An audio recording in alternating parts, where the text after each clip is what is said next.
আপনি যদি আল্লাহ তাআলাকে প্রশ্ন করেন, হে আল্লাহ তাআলা, আপনি তো আমাকে পৃথিবীতে পাঠিয়েছেন, আমার হায়াত কয়দিন, আমি পৃথিবীতে কয়দিন বেঁচে থাকবো?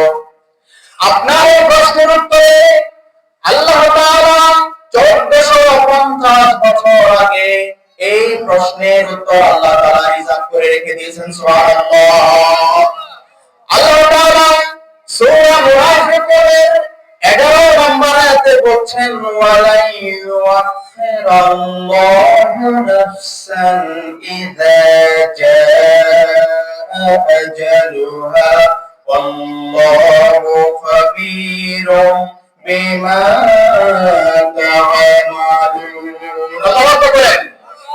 আল্লাহ তাআলা বলছেন, ওয়ালাই ইউআখিরাল্লাহ, তোমার আল্লাহ এক মিনিট দেরি করবেন না, এক মুহূর্ত লেট করবেন না, এক মুহূর্ত অপেক্ষা করবেন না। নাফসান, তোমাদের কারো ব্যাপারে, ইযা জাআ আজালুহা, যখন তার নির্দিষ্ট সময় ফুরিয়ে যাবে। সুবহানাল্লাহ। যখন তার কাছে মালাকুল মউত হযরত আজরাইল আলাইহিস সালাম চলে আসবে, আল্লাহ তাআলা তখন তাকে আর এক মুহূর্ত কোনো অবকাশ দিবেন না। সুবহানাল্লাহ। তাহলে আল্লাহ তাআলা বলছেন, যখন তোমাদের সময় ফুরিয়ে যাবে, আমি আল্লাহ তোমাদেরকে হায়াত যতটুকু দিয়েছি সেটা আমি জানি, তুমি জানো না। আল্লাহকে যখন আপনি প্রশ্ন করছেন, হে আল্লাহ, আপনি তো আমাকে দুনিয়াতে পাঠিয়েছেন, আমার হায়াত কতদিন? আল্লাহ তাআলা প্রশ্ন উত্তর দিয়েছে কিনা?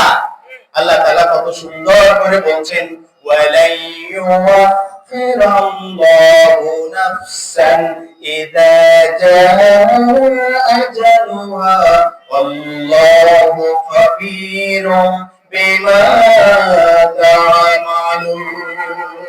তোমাদের নির্দিষ্ট যখন সময় ফুরিয়ে যাবে, তোমাদের মালাকুল মউত যখন তোমাদের কাছে চলে আসবে, তখন এই কথা তোমরা স্মরণ রাখবে, আমি আল্লাহ তোমাদেরকে আর এক মুহূর্ত আমি সময় দেব না।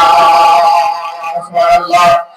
আর তোমরা দুনিয়াতে যা কিছু করো, কোথায় যাও, কি করো, ভালো কাজ করো না খারাপ কাজ করো, কাকে ধোঁকা দাও, কার উপকার করো, আমি সবকিছু আমি পর্যবেক্ষণ করছি, সবকিছু আমার এলেমের মধ্যে আছে। সুবহানাল্লাহ।